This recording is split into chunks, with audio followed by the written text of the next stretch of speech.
Hello friends, तो क्या lines and angle के प्रॉब्लम में आप लोगों को अभी भी प्रॉब्लम आती है? क्या इसके क्वेश्चंस में आप फंस जाते हैं? क्या इसके थ्योरम्स आपको याद नहीं होते हैं? तो चलिए आज के बाद ये सारे प्रॉब्लम आपके फिनिश होने वाले। फ्रेंड नमस्कार दोस्तों, स्वागत है आपका हमारे चैनल पे विज्ञान मार्ग लर्निंग मैथ्स, जिसमें हम आपको आज करवाने वाले हैं लाइन्स एंड एंगल टॉपिक, जो कि क्लास 9 मैथ्स का बहुत इंपॉर्टेंट टॉपिक है, उसका एक्सरसाइज 6.2।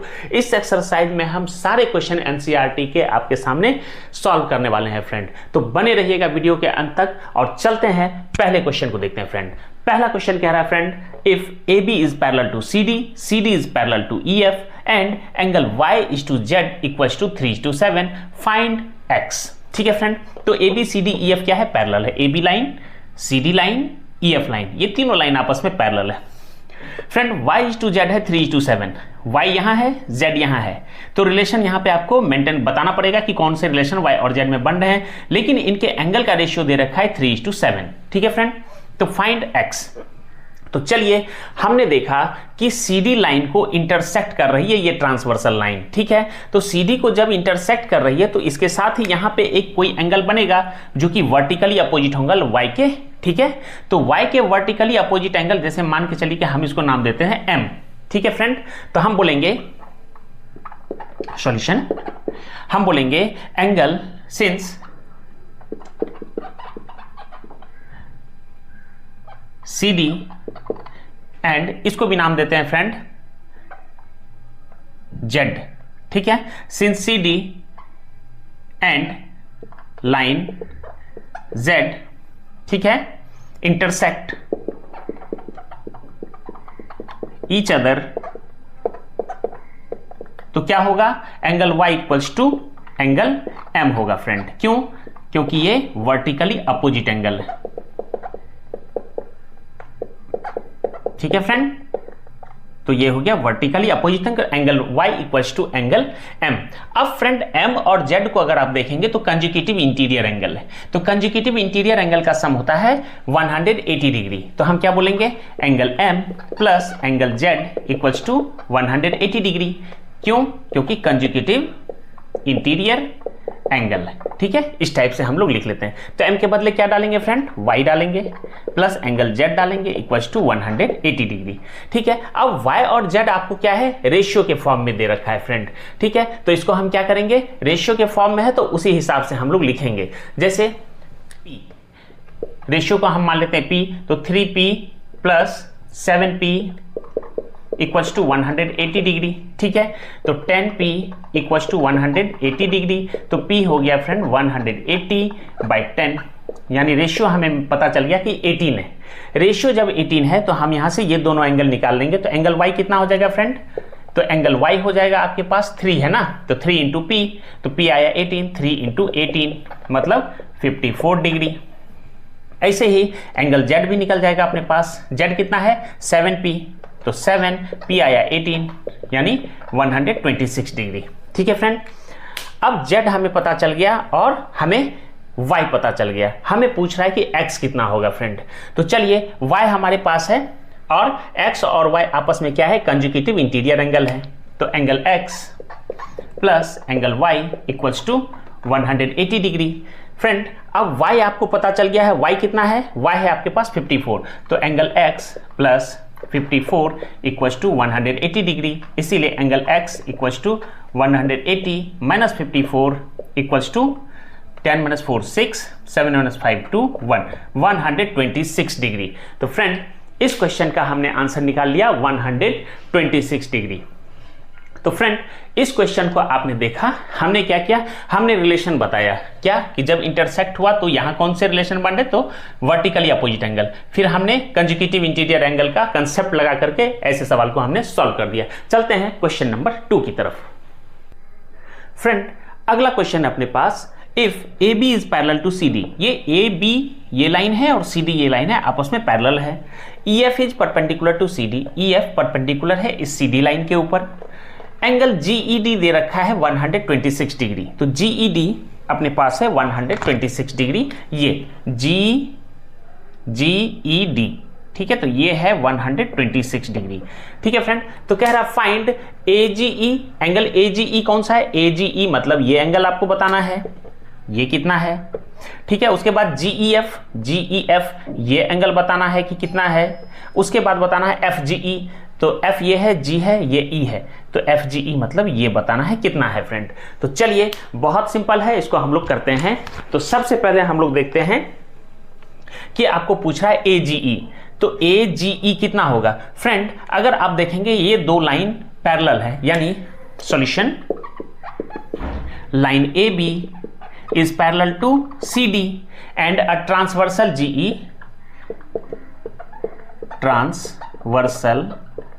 GE intersects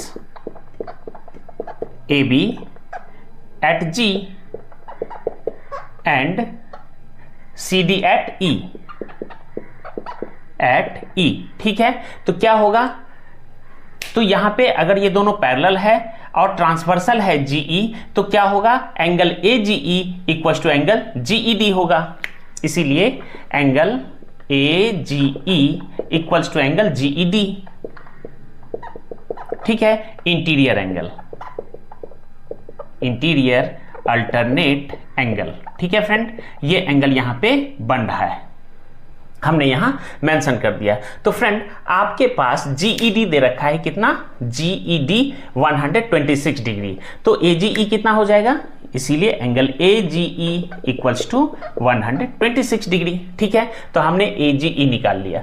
अब निकालेंगे हम जीईएफ। फ्रेंड जीईएफ टोटल है आपके पास 126 और एफईडी कितना है, 90 डिग्री। क्यों, क्योंकि ईएफ जो है परपेंडिकुलर ड्रॉ होता है किस पर, CD पर। तो since FE perpendicular to CD, so angle FED equals to 90 degree, ठीक है फ्रेंड। अब हमको पूछा है GEF, इसीलिए एंगल GEF क्या हो जाएगा फ्रेंड, GED में से अगर हम FED को माइनस कर दें, मतलब टोटल में से इस 90 डिग्री को माइनस कर दें, तो ये वाला पार्ट हमें मिल जाएगा। तो angle GED minus angle FED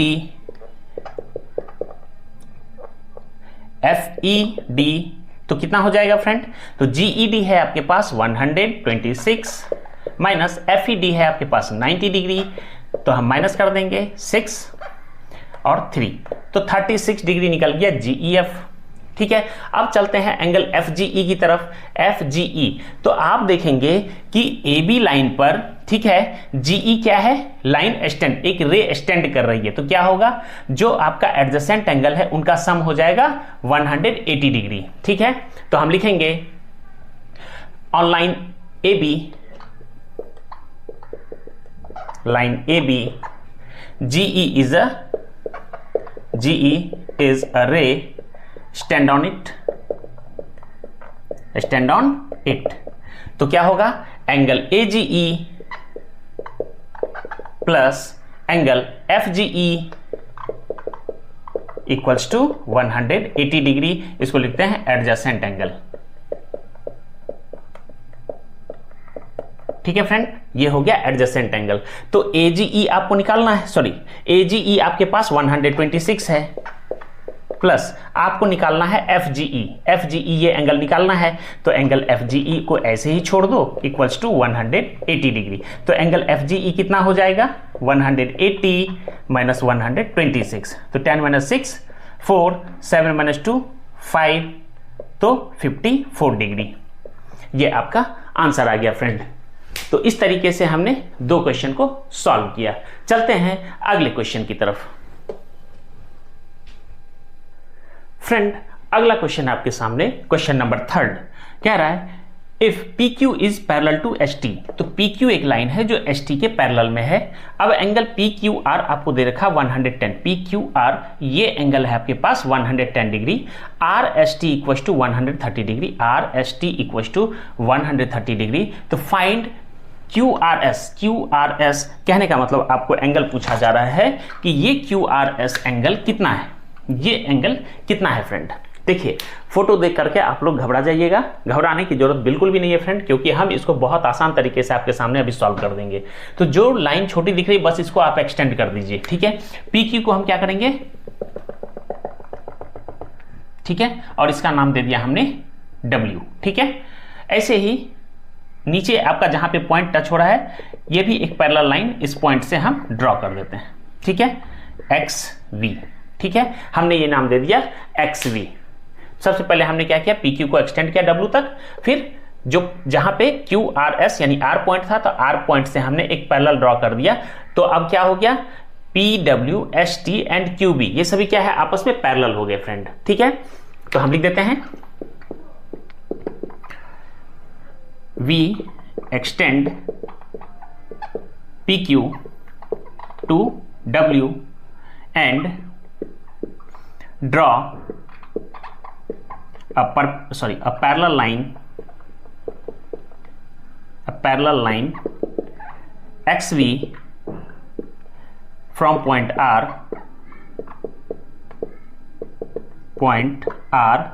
ठीक है, एंड क्या कह सकते हैं, एंड से PW यानी ST parallel PW parallel XV, ठीक है फ्रेंड। ये हमने कह दिया कि ST जो है वो पैरेलल हो गया PW के, ठीक है, और पैरेलल हो गया XV के। फ्रेंड जब हमने पैरेलल ड्रॉ कर लिया तो पैरेलल का रूल क्या है, पैरेलल का रूल ये है फ्रेंड कि ये आपका यानी एंगल, यहाँ पे आप एक और नाम दे दो फ्रेंड, T आपने दे दिया TUVWXY हमने नाम दे दिया, ठीक है। ये Y पॉइंट से अगर आप देखेंगे YST, ठीक है, और RYW, ठीक है, ये क्या है आपस में ये कॉरस्पॉन्डिंग एंगल है फ्रेंड। कौन सा, YST और RYW, तो क्या है कॉरस्पॉन्डिंग एंगल। तो हम लिख देते हैं angle YST equals to angle RYW, ठीक है। तो कितना हो जाएगा फ्रेंड, 130 डिग्री, और इसको क्या हमने नाम दिया, कॉरस्पॉन्डिंग एंगल है ये, कॉरस्पॉन्डिंग एंगल, ठीक है। कॉरस्पॉन्डिंग एंगल पैरेलल लाइन में इक्वल होते हैं। तो हमें ये पता चल गया कि RYW कितना है फ्रेंड, ये है 130 डिग्री, ये पता चल गया 130 डिग्री, ठीक है फ्रेंड। अब देखेंगे आप, अब यहां आप जाइए, ये है आपका 110 डिग्री, तो ये कितना हो जाएगा friend, angle PQR plus XRQ कितना हो जाएगा, दोनों का सम हो जाएगा 180 डिग्री। क्यों, क्योंकि ये दोनों क्या है, कंजुगेटिव इंटीरियर एंगल। तो यहां लिख देते हैं angle PQR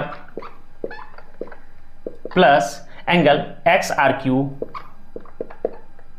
equals to 180 degree. क्यों, क्योंकि ये है कंजुगेटिव इंटीरियर एंगल, ठीक है। तो PQR कितना है friend, 110 plus angle XRQ equals to 180 degree. तो एंगल XRQ कितना हो जाएगा, 180 माइनस 110, तो ये हो गया 70 डिग्री। तो फ्रेंड ये आपको पता चल गया 70 डिग्री। अब हमें ये पता चल गया, अब देखते हैं फ्रेंड सेम वही कंडीशन यहाँ पे हो रहा है, क्योंकि PW क्या है, एक पैरेलल लाइन है किसके, XV के। तो यहाँ पे आप देखेंगे ये जो एंगल Y आपने यानी 130 आपको मिला है, और ये एंगल जो है आपके पास यानी कि YRV, यानी कि आपका जो एंगल है WYR, angle WYR plus VRY, angle VRY, ये कितना हो जाएगा फ्रेंड, ये भी 180 डिग्री हो जाएगा। WYR प्लस VRY, ये दोनों एंगल क्या होगा, 180 डिग्री। क्यों, क्योंकि ये भी क्या है, कंजुगेटिव इंटीरियर एंगल, ठीक है। तो अब आपके पास WYR दिया है 130 डिग्री प्लस एंगल VRY आपको निकालना है। तो कितना हो जाएगा, एंगल VRY 180 माइनस 130, तो ये हो गया 50 डिग्री फ्रेंड। तो 50 डिग्री आपको यहां पता चल गया कि ये एंगल कितना है, 50 डिग्री। तो फ्रेंड अब यहां पे एक कंसेप्ट लगाएंगे कि एक लाइन के ऊपर, कोई एक लाइन के ऊपर टोटल एंगल का सम कितना होता है, 180 डिग्री, ठीक है। थोड़ा स्पेस कम है फ्रेंड, तो हम ऊपर के लाइन को इरेज करते हैं, फिर वहां सॉल्व करते हैं। तो फ्रेंड इस लाइन को हम यहां पे लिख देते हैं the sum of all angles on one side of a line equals to 180 degree. तो क्या है फ्रेंड, अब हम ऐड कर देते हैं। तो X R Q angle X R Q plus angle Q R Y या क्यू आर एस, टोटल ले लो क्योंकि क्यू आर एस ही आपको पूछा था तो हमने क्यू आर एस ले लिया, यहां तक नहीं क्यू आर वाई नहीं लिखा बल्कि क्यू आर एस लिखा, प्लस एंगल अब क्या बचा एस आर वी या Y R V equal to कितना 180 डिग्री। एक्स आर क्यू कितना है फ्रेंड, एक्स आर क्यू ये निकला आपको 70 डिग्री, तो 70 प्लस क्यू आर एस आपको पूछ रहा है, वाई आर वी कितना निकला, वाई आर वी आपके पास 50 है फ्रेंड, तो इक्वल्स टू 180 डिग्री। तो एंगल क्यू आर एस कितना हो जाएगा 7 प्लस 50 120, तो 180 में से हम क्या करेंगे 120 को माइनस कर देंगे तो क्यू आर एस आ जाएगा आपके पास 60 डिग्री फ्रेंड। तो फ्रेंड हमारे पास स्पेस कम था इसलिए हमने इरेज करके यहाँ पे सॉल्व किया और मुझे उम्मीद है कि आपको ये सवाल बहुत आसान तरीके से समझ में आ गई होगी। हमने कुछ नहीं किया, हमने बस पैरेलल लाइन को एक्सटेंड किया और दूसरा एक पैरेलल लाइन जो आर पॉइंट पर था उसको हमने एक्सटेंड किया ताकि एक लाइन जैसा वो दिखे। बस क्या था, मैंने ये लाइन ड्रॉ करने के बाद जो एंगल्स थे बस वही तो रिलेशन बनाए कि कॉरेस्पॉन्डिंग एंगल कौन सा है, बस corresponding angle, vertically opposite angle, ठीक है, इन सारी चीजों को पता लगा करके हमने सवाल को सॉल्व कर दिया। तो चलिए चलते हैं अगले क्वेश्चन की तरफ। फ्रेंड क्वेश्चन नंबर 4 है आपके सामने, AB is parallel to CD। तो AB एक लाइन है और CD एक लाइन है, ये आपस में पैरेलल है। एंगल APQ आपको दे रखा है APQ, ठीक है, ये है फ्रेंड आपके पास 50 डिग्री, इसको 50 में अच्छे से लिख देता हूं, ये है आपके पास 50 degree. Angle PRD equal to 127 degree, PRD ये है आपके पास 127 degree. Find X and Y। तो फ्रेंड आपको X और Y एंगल बताना, X आपका ये है, Y एंगल ये है। फ्रेंड अगर आप ध्यान से देखेंगे ये दो लाइन AB और CD आपस में पैरेलल है, ठीक है, और बीच में एक ट्रांसवर्सल PQ है। अगर आप ट्रांसवर्सल इसको मानेंगे तो क्या होता है, पैरेलल लाइंस में अगर ट्रांसवर्सल लाइन इंटरसेक्ट कर रहा है तो इंटीरियर एंगल क्या होते हैं, इक्वल होते हैं फ्रेंड, ठीक है। तो चलिए सॉल्व करते हैं इसको। Since AB is parallel to CD and PQ is a transversal, तो क्या होगा फ्रेंड, होगा एंगल APQ इक्वल्स टू क्या हो जाएगा PQR, ठीक है। APQ कितना है फ्रेंड 50 डिग्री, PQR क्या है फ्रेंड, PQR ये है आपके पास X, तो यानी X पता चल गया, X इक्वल्स टू 50 डिग्री, ठीक है फ्रेंड, हमने X की जानकारी ले ली। अब हम लोग चलते हैं Y की जानकारी लेते हैं, Y यहाँ है फ्रेंड, ठीक है। अब अगर हम लोग देखेंगे कि PR एक ट्रांसवर्सल है AB और CD के बीच में, तो क्या होगा, एंगल 127 50 प्लस Y के इक्वल होगा, क्यों, क्योंकि 50 प्लस Y और 127 क्या है, इंटीरियर एंगल है, ठीक है, अल्टरनेट इंटीरियर एंगल, तो दिस इक्वल्स टू दिस। तो अब कहेंगे since AB is parallel to CD and PR is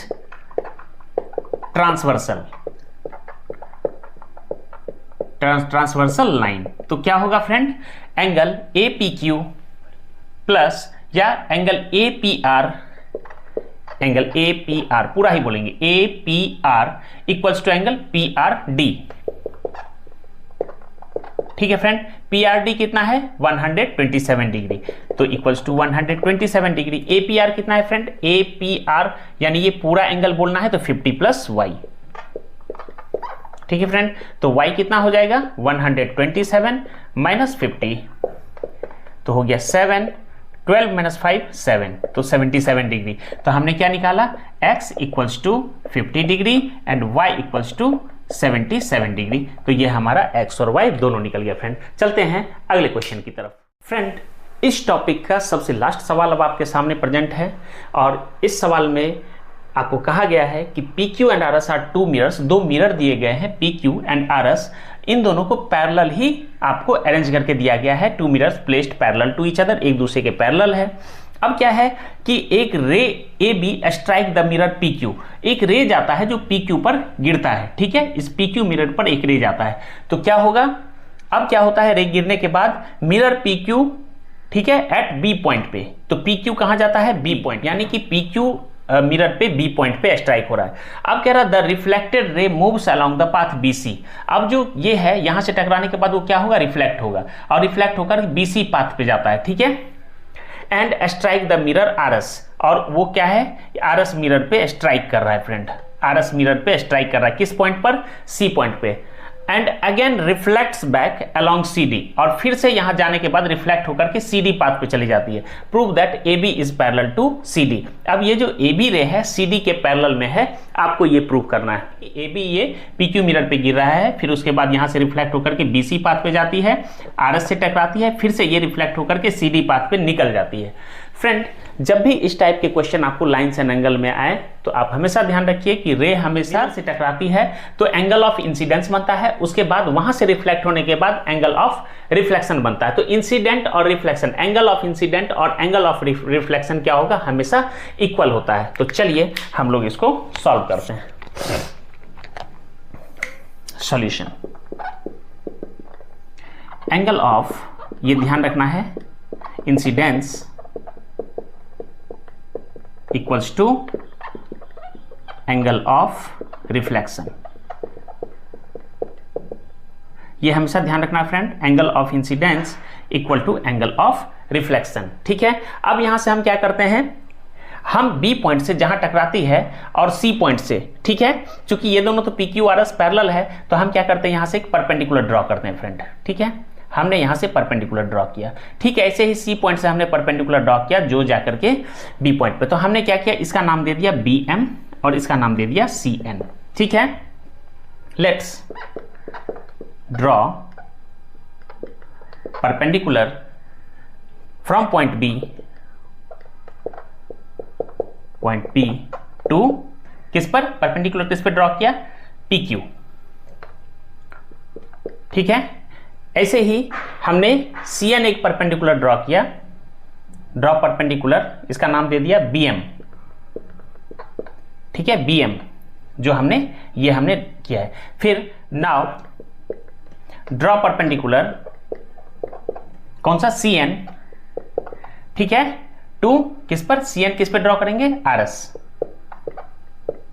ठीक है, चूंकि PQ is parallel to RS, ठीक है, since PQ is parallel to RS, PQ क्या है, RS के पैरेलल में है, और BM परपेंडिकुलर है PQ पर, तो BM परपेंडिकुलर तो RS पर भी होगा, ठीक है। ऐसे ही CN परपेंडिकुलर है PQ पर, तो CN परपेंडिकुलर अगर PQ पर है तो RS पर भी होगा, यानी दोनों ही मिरर पर ये क्या होंगे, दोनों परपेंडिकुलर होंगे और दोनों ही आपस में पैरेलल हैं, तो क्या होगा, ये जो आपका लाइन आपने परपेंडिकुलर ड्रॉ किया है BM और CN, ये क्या होगा, आपस में पैरेलल हो जाएंगे, ठीक है फ्रेंड। तो चलिए, since PQ is perpendicular to RS and BM is perpendicular on PQ and RS and CN is also perpendicular to RS and PQ, so BM is parallel to CN, ठीक है। तो BM क्या हो जाएगा, CN के parallel हो जाएगा friend. तो जब BM और CN पैरेलल हो जाएगा तो आप इसको ध्यान से देखेंगे तो आपको वही दो लाइन और बीच में एक ट्रांसवर्सल लाइन जैसा आपको फिगर दिखेगा। अब मिरर को आप भूल जाइए, ठीक है। अब ध्यान देना है कि दो लाइन है और बीच में एक ट्रांसवर्सल है। तो फ्रेंड, जब ऐसा कुछ होता है तो क्या होता है, तो चलिए हम देखते हैं। हम इसमें क्या करते हैं, पहले एंगल के नाम दे देते हैं। जैसे यहाँ पे एंगल का नाम हमने दे दिया 1, इसको दे दिया 2, इसको दे दिया 3, इसको दे दिया 4। तो फ्रेंड ध्यान दीजिएगा, दो लाइन है, इन दोनों के बीच में क्या है कि ये ट्रांसवर्सल है। तो दोनों दो लाइन जब पैरेलल हो, जैसे BM और CN पैरेलल है, तो एंगल 2 इक्वल टू एंगल 3 हो जाएगा, ठीक है। एंगल 2 इक्वल टू क्या हो जाएगा, एंगल 3 हो जाएगा। क्यों, क्योंकि वो इंटीरियर अल्टरनेट एंगल है, ठीक है। चूंकि BM is parallel to CN, so angle 2 equals to angle 3। क्यों, क्योंकि ये इंटीरियर अल्टरनेट एंगल है, ठीक है फ्रेंड। और एक चीज मैंने आपको बताया था, angle of incidence equals to angle of reflection, यानी हम बोल सकते हैं एंगल 1 इक्वल्स टू एंगल 2, ठीक है। एंड अगर इस साइड आएंगे तो एंगल 3 इक्वल्स टू एंगल 4 होगा फ्रेंड। एंगल 1 एंगल 2 के बराबर है, एंगल 3 एंगल 4 के बराबर है। और हमने देखा कि angle of incidence equals to angle of ये अल्टरनेट इंटीरियर एंगल 2 और 3 आपस में इक्वल है। तो 2 और 3 आपस में इक्वल है फ्रेंड, और 3 4 के बराबर है, 1 2 के बराबर है। तो हम लोग क्या बोल सकते हैं, हम लोग बोल सकते हैं कि 2 times this and 2 times this आपस में क्या होंगे, इक्वल, क्योंकि 3 और 4 तो इक्वल है आपस में। तो हम टोटल क्या बोल सकते हैं, 2 एंगल 3 या 2 एंगल 4। तो हम लोग बोल सकते हैं, we can say 2 angle 3, 2 into angle 3 equals to 2 into angle 2, 2 into angle 2। ये क्योंकि 1 बराबर 2 है तो कितना बोल सकते हैं, 2 और 2 इसको भी बोल सकते हैं, तो 2 एंगल 2, और 3 4 के बराबर है तो 2 एंगल 3 बोल सकते हैं। तो since 2 angle 3 and 2 angle 2 is equals to each other, तो हम लोग आगे क्या बोल सकते हैं, इसीलिए हम लोग बोल सकते हैं angle 1 plus 2, angle 1 plus angle 2 equals to क्या बोल सकते हैं, एंगल 3 प्लस एंगल 4, ठीक है, क्योंकि दोनों आपस में इक्वल है। तो जब ऐसा बोल सकते तो हम क्या बोल सकते हैं, एंगल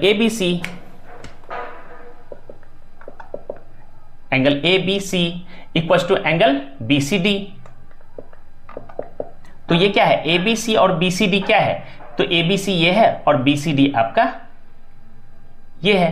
तो ABC इक्वल्स टू BCD, तो कहने का मतलब ये दोनों आपका इंटीरियर अल्टरनेट एंगल। फ्रेंड, जब 2 मिरर्स पैरेलल है, ठीक है, और उनके बीच में 2 लाइंस पैरेलल है और उनके बीच में अल्टरनेट इंटीरियर एंगल इक्वल होंगे, तो क्या होगा, वो दोनों लाइंस आपस में पैरेलल होंगे। सो क्या होगा, AB is parallel to CD। क्यों, क्योंकि इनके बीच में बने हुए इंटीरियर अल्टरनेट एंगल क्या हो रहे हैं, वो इक्वल हो रहे हैं फ्रेंड। तो जब वो इक्वल होंगे तो AB पैरेलल टू CD हो जाएगा फ्रेंड। तो इस तरीके से मैंने बहुत ही आसान तरीके से आपको मैंने ये सारे ही क्वेश्चन 6.2 के कंप्लीट करवा दिए फ्रेंड।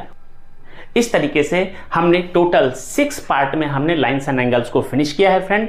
और आप इसके कंसेप्ट को अच्छे तरीके से सीखने के लिए इसको आप बार बार देख सकते हैं फ्रेंड। तो हमारी प्लेलिस्ट में इनके सारे वीडियो अवेलेबल हैं। तो फ्रेंड, अगर आपको वीडियो अच्छा लग रहा है, आपको बेनिफिशियल लग रहा है, तो अपने फ्रेंड्स के साथ जरूर शेयर कीजिए, वीडियोज को अभी लाइक कीजिए, सब्सक्राइब कीजिए फ्रेंड। Thank you.